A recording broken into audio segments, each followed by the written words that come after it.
اپنے ناظرین کو براہ راست لیے چلیں گے۔ بیرسٹر گوہر اس وقت میڈیا ٹاک کر رہے ہیں۔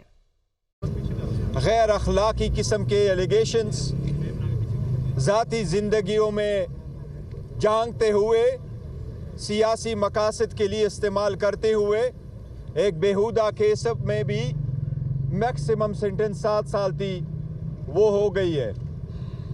جج صاحب نے جب آرڈر سنایا تو میں نے جج صاحب سے ریکویسٹ کی، میں نے کہا جس نے بھی کرنا تھا آپ سے یہ توقع نہیں تھی، آپ لوگوں کے لیے ہم نے قربانیاں دی تھی، ہم عدلیہ سے توقع کرتے تھے کہ جتنا مرضی ہو پریشر ہو اپنے عہد کا لحاظ کرتے ہوئے وہ انصاف کے ترازو کو اپ ہولڈ رکھیں گے، لیکن آپ سے مایوسی ہوئی ہے۔ یہ ایک ایسا کیس ہے جس کے نہ سر ہے نہ پاؤں، یہ وہ کیس ہے جو فقط ایک سیاسی مخالف اون چودھری کے بنا پہ ڈالا گیا تھا۔ مولوی نے خود ایڈمٹ کیا کہ اون چودھری مجھے اٹھا کے لے کے آیا، اس کا اپنا فتویٰ یہی ہے کہ عدت کب پوری ہو جاتی ہے۔ جج صاحب نے یہ کہا ہے ہمیں کہ برڈن کس پہ تھا، اس باتوں پہ نہیں جاتے، لیکن آپ لوگوں نے دیکھا ہسٹری میں 2 دن کے اندر 14 گھنٹے ہیئرنگ کر کے ٹرائل کمپلیٹ کیا گیا، ہمیں ایویڈنس پروڈیوس کرنے نہیں دیا گیا، ہمیں ایویڈنس کراس ایگزامینیشن کے وقت دکھانے کے لیے نہیں دیا گیا، ہماری ایکویٹل کی اپلیکیشن 10 منٹ کے اندر کیا گیا۔ آج بھی جج صاحب نے آرڈر سنایا، زبانی سنایا، اس کے پاس ابھی ججمنٹ کی کاپی نہیں تھی، جج صاحب نے ججمنٹ پہ ابھی بھی دستخط نہیں کیا ہے، اورلی اناؤنس کر کے کاپی نہیں دی ہے۔ یہ سب کچھ غیر آئینی اور غیر قانونی طریقے سے ہو رہا ہے، یہ سب کچھ پولیٹیکل مقاصد کے لیے ہو رہا ہے، یہ سب کچھ اس پرپس کے لیے ہو رہا ہے کہ خان صاحب کی کریکٹر اسیسینیشن بھی ہو، اس پہ بیہودہ اور بدعنوانی کے الزامات آ جائے تاکہ خان صاحب وہ باقی سیاستدان جس پہ حقیقتاً ایسے الزامات لگے ان کے سب میں کھڑا ہو۔ بر الحمدللہ عمران خان صاحب باقی سے الگ ہے۔ آج بھی خان صاحب نے اپنے پارٹی کے لیے، پاکستان کے عوام کے لیے، اپنے ووٹر سپورٹر کے لیے دیا ہے۔ ایک میسج ان کا یہ ہے کہ پاکستان کی ہسٹری میں سب سے پہلے توشخانہ میں ہمیں سزا ہو جاتی ہے، بی بی کو 14 سال کی سزا ہو جاتی جس کا اس کے ساتھ کوئی تعلق نہیں، نہ رسید اس کے نام، نہ ٹیکس اس کے نام، نہ اس نے گفٹ لیا ہے، نہ اس نے گفٹ کوئی دیا ہے، نہ اس نے ٹیکس دیا ہے، نہ کہیں اس کیس میں اس کا ذکر تھا، پھر بھی بی بی کو سزا ہوئی۔ فرسٹ ٹائم میں جس کی حکومت سازش کر کے ختم ہو گئی ہے اس کے خلاف ٹرائل چلایا جا رہا ہے۔ پاکستان کی ہسٹری فرسٹ ٹائم کسی ٹرسٹی کے خلاف نیب کا کیس بن رہا ہے۔ پاکستان کی ہسٹری میں فرسٹ ٹائم 175 پولیٹیکل پارٹی میں سے صرف ایک پولیٹیکل پارٹی کے انٹرا پارٹیز الیکشن کو دیکھا گیا۔ پاکستان کی ہسٹری میں فرسٹ ٹائم الیکشن کرتے ہوئے بھی 175 پولیٹیکل پارٹی میں سے نشان لیا گیا۔ پہلی مرتبہ پاکستان کی ہسٹری میں ایک پولیٹیکل پارٹی کے انٹائر لیڈرشپ اس وقت یا جیلوں میں ہے یا وہ ان ہائیڈنگ ہے۔ جس طریقے سے الیکشن سے آؤٹ کرنے کی کوشش کی جا رہی ہے یہ بھی سب کے سامنے ہے۔ ہم پھر بھی انشاءاللہ تعالی اس ججمنٹ کے خلاف ہائی کورٹ میں اپیل کریں گے۔ ہمیں پھر بھی امید ہے کہ ہمیں انصاف ملے گا۔ اگر فری فیئر ٹرائیبیونل کے سامنے یہ کیسز جائیں گے تو انشاءاللہ تعالی ہمیں انصاف ملے گا۔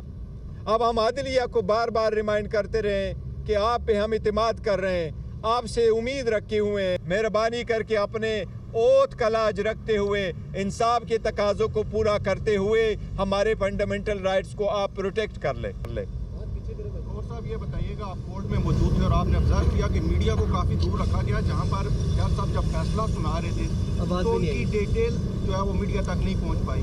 اب تک کا سب سے بڑا سوال یہ ہے کہ کن وجوہات کی بنا پر خان صاحب اور بشرا بی بی کو سزا سنائے گی جو جج صاحب نے آپ کو اور عثمان گل صاحب کو بتائی، وہ ذرا کائنڈلی کلیئر کر دے کہ جج صاحب نے قانون یہی ہے کہ جج صاحب نے آپ کو کاپی دینی ہوتی ہے اور آپ سے دستخط لینا ہوتا ہے۔ جج صاحب نے نہ دستخط کیا اور نہ اس کے پاس ججمنٹ موجود تھی۔ اس نے زبانی ہمیں یہ کہا کہ آپ کے پاس جو ریلائنس ہے کہ سپریم کورٹ کے ججمنٹ کے مطابق عدت کی 39 دن ہے، چونکہ وہ جنرل قسم کا لا ہے، اس میں اسپیسیفک نہیں ہے بلکہ اور سرکمسٹانسز ہو سکتے ہیں، تو اس لیے ایک تو یہ وجہ اس نے بتائی ہے کہ وہ ججمنٹ اپلیکیبل نہیں ہے. دوسرا اس نے کہا کہ آپ نے جو اپنی 342 کی سٹیٹمنٹ میں لکھا ہے تو آپ نے دعا کے لیے آپ نے سیکنڈ فنکشن جو ہے وہ ایکسیپٹ کیا ہے. ہم نے کورٹ کو یہ کہا تھا کہ عدت کے بعد کی پیریڈ میں 1 جنوری کو نکاح ہوا ہے اور خان صاحب نے اپنے بچوں کو اعتماد میں لینے کے لیے اور اعتماد میں لینے کے بعد ایک سیکنڈ فنکشن ہم نے فیملی میں ارینج کیا تھا جس طرح رخصتی ہوتی ہے, تو ہم نے وہ فنکشن ارینج کیا ہے. لہٰذا وہ بچوں کو بتانے کے لیے تھا اور ان کو اعتماد میں لینے کے بعد ہم نے کرنا تھا, تو دعا کے لیے ایک فنکشن ارینج ہوا ہے, اس میں نکاح نہیں ہوا ہے کیونکہ نکاح کے لیے نکاح نامہ بھی ایک ہے اور اس کا کوئی دوسرا ثبوت نہیں ہے کہ جس میں نکاح پڑھایا گیا ہو. لیکن اس فنکشن کو جج صاحب نے کنسیڈر کیا کہ یہ نکاح ہے, تو اس نے کہا میں نے اس کو کنسیڈر کیا کہ یہ دوسرا نکاح اس ڈیٹ کو ہوا ہے, تو پہلے والے کو میں نے سیکنڈ میرج کو میں نے ویلڈ کنسیڈر کیا اور پہلے والے کو میں نے انویلڈ کنسیڈر کر لیا. لہٰذا میں 7 سال کی سزا دیتا ہوں, 5 لاکھ روپے کی جرمانہ کرتا ہوں اور جرمانے کی عدم ادائیگی میں 4 مہینے کی بھی سزا دیتا ہوں. اور میں نے ان کو یہی کہا کہ آپ نے مایوس کیا اور جو سزا بھی آپ نے دی ہے وہ میکسیمم سزائیں دی ہے. ہمیں نیب میں بھی سزا ہوئی تو میکسیمم, دوسری جرم میں سزا ہوئی تو میکسیمم, اس میں بھی سزا ہوئی تو میکسیمم. ججز کو جلدی کتنی تھی وہ سب آپ لوگوں نے دیکھا, اور آپ کی بات کہ آج میڈیا کو بھی اس کونے میں نہیں رکھنے دیا گیا جس میں میڈیا ہوا کرتا ہے. لیکن دس از ہاؤ اٹ ورکس, اور عدلیہ کو یہی ہم ریکویسٹ کیے جا رہے ہیں کہ آپ اس کا کچھ کر لیں. لیکن پبلک سے خان صاحب کے لیے یہ پیغام ہے, اپنے ووٹر سپورٹر کینڈیڈیٹس کے لیے یہ پیغام ہے, پرامن رہو, برداشت کرو, تحمل کرو. خان صاحب کہہ رہے ہیں 1000 سال میں نے یہاں رہنا ہوا تو میں رہوں گا, میں نے انشاءاللہ ڈیل شیل کوئی نہیں کرنی. اگر کرنی ہے میری ڈیل تو پاکستان کی ترقی کے لیے میں نے ڈیلیں کرنی ہے, پاکستان کے مفاد میں کرنی ہے.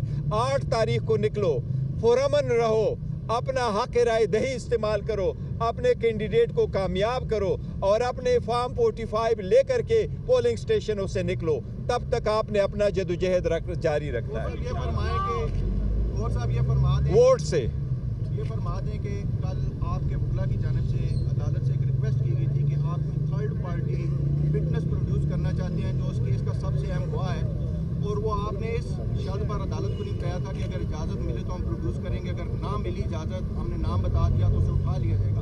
اب چونکہ فیصلہ آ چکا ہے تو آپ کلیئرلی یہ بتا دیں کہ وہ کون سا ایسا اہم وٹنس تھا جسے عدالت پیش نہیں کرنے.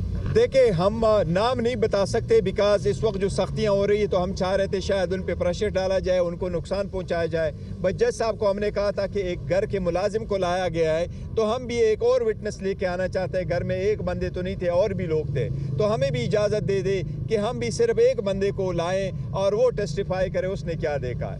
اور جج صاحب سے ہم نے یہ ریکویسٹ کی کہ اگر ان کا ملازم آ کر کے یہاں ٹیسٹیفائی کر سکتا ہے, اور عدالت کو تو آج بھی عدالت نے 3 بجے, ہم نے ان کو کہا تھا ہم 9 بجے اپنا ایویڈنس پروڈیوس کر سکے, لیکن ہمیں اپنے گواہ پیش کرنے کی اجازت نہیں دی گئی. This is how this trial has been completed. Thank you. G